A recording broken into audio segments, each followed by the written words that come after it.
Good afternoon. Well, in the employment numbers that were released yesterday was a sign that the farming industry may now be employing fewer workers. According to the numbers from Statistics South Africa, that sector employed 12,000 fewer workers than it did before. In other words, the sector lost workers. That's despite the fact that the sector's done, well, fairly well over the last few years because of heavy rains. Christo van der Rheede is Executive Director at AgriSA. Christo, good afternoon to you. Look, 12,000 people, it's not a huge number, but it's a big number for a sector that I think we look to as a big employer. What do you think's happening? Remember, the sector employs in the region of 860,000 workers. So this is a marginal decline, but it's still a worrisome trend, and it's happening mostly in the livestock subsector. Now, that sector was heavily heavily affected by the outbreak of foot and mouth disease. We've seen also feed costs going through the roof, and the prices of red meat is dropping. So there's a range of factors that obviously lead to a decline in employment. That is something that we need to take note of. And obviously, it's something that we have to guard against because it is one of these sectors that has the ability to absorb lots and lots of unskilled people or people with lower levels of education. And that's where the highest level of poverty is also prevalent.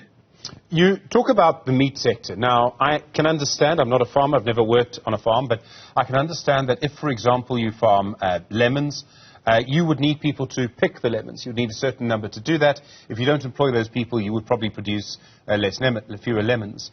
When it comes to meat, is it the same? You're looking after animals. Can you let go of some workers and still produce the same amount of meat? Yeah, it all depends on the size of your herds. But remember, the livestock sector consists of various components. For example, there's your dairy farmers. There's also your meat farmers, there's also wool farmers, and you need workers in various subsectors. In the wool industry, you need a huge amount of workers to help with the shearing of sheep.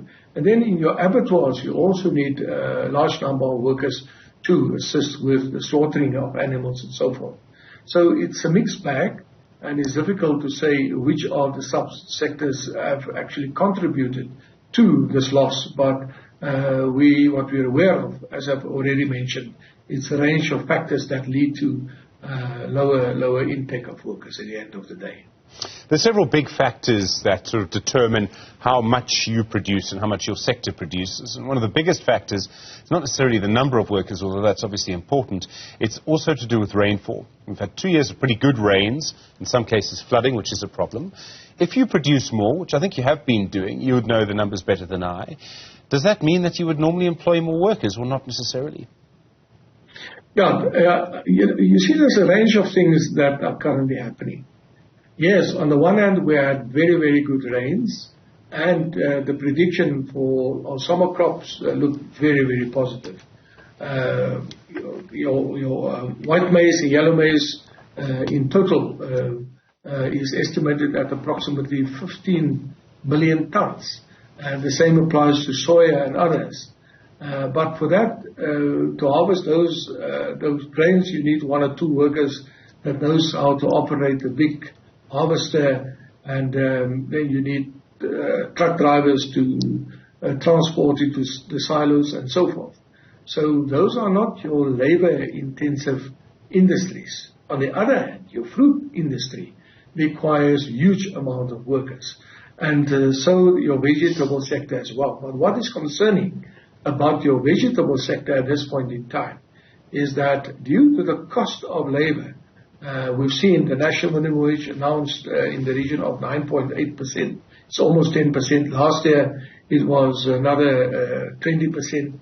And the big issue now for many of your labor-intensive farmers is whether they will be able to continue employing huge number of workers. Because on the one hand, you've got load shedding.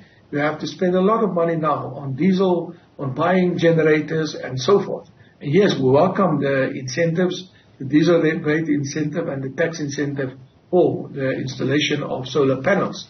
But if you have to add up the sums, and it becomes a question of whether you have to choose to continue with your farming operations and employing workers, then you would rather go for the former, because that's where the money lies and that's where the money is being generated. Where on the other hand, the more labor and more expensive labor will cost you a huge amount of money. And so farmers are constantly busy to weigh up these decisions.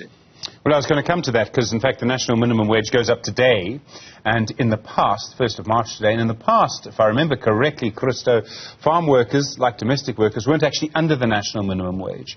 So, not just this year, but over the last, let's say, 4 or 5 years, has there been quite a big increase in the minimum wage that farmers are able to pay workers? Is that the problem? It's the increase over time?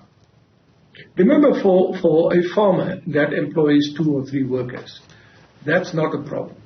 But in your labor-intensive farming sectors, some farmers employ up to 3,000 workers, up to 6,000 workers. I know one farmer's got 300 permanent workers and more than 2,000 workers or seasonal workers. And that's where your big problem is, because if you add a 10% to your wages or your wage bill, and the previous year you had to add another 20%, then it becomes a challenging matter. But obviously, AgriSA is of the opinion we need to pay workers a fair wage. We need to take care of our workers. Our workers are instrumental in food production. But I think it's critical for us to keep an eye on that fine balancing act. On the one hand, paying workers a fair wage, but on the other hand, making sure that you maintain your input costs at a level where it doesn't impact negatively on your profitability as a farming enterprise. Government used to claim, and I remember when he was Finance Minister, Tito Mboweni said this, that we could create jobs through tourism and agriculture. Is it still possible to use agriculture to do that, do you think, Christo?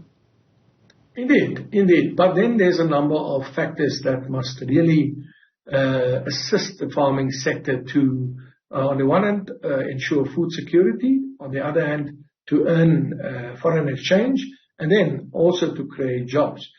The government must come to the party in terms of road infrastructure, because currently farmers are spending a lot of money on fixing road infrastructure.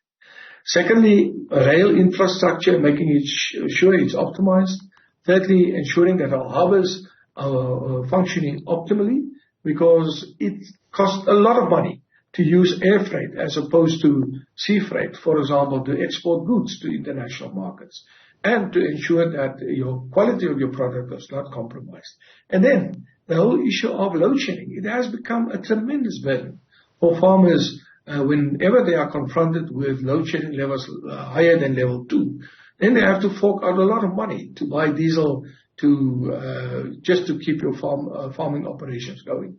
So those are the extra costs that then impacts on a farmer's ability to employ more workers. And then on top of it, you've got rising interest rates, which makes the cost of capital more. You've got, as I've said earlier, farmers have to take care of their own roads, road infrastructure. They have to take care of their own security, because farmers are constantly under attack, and so are the workers.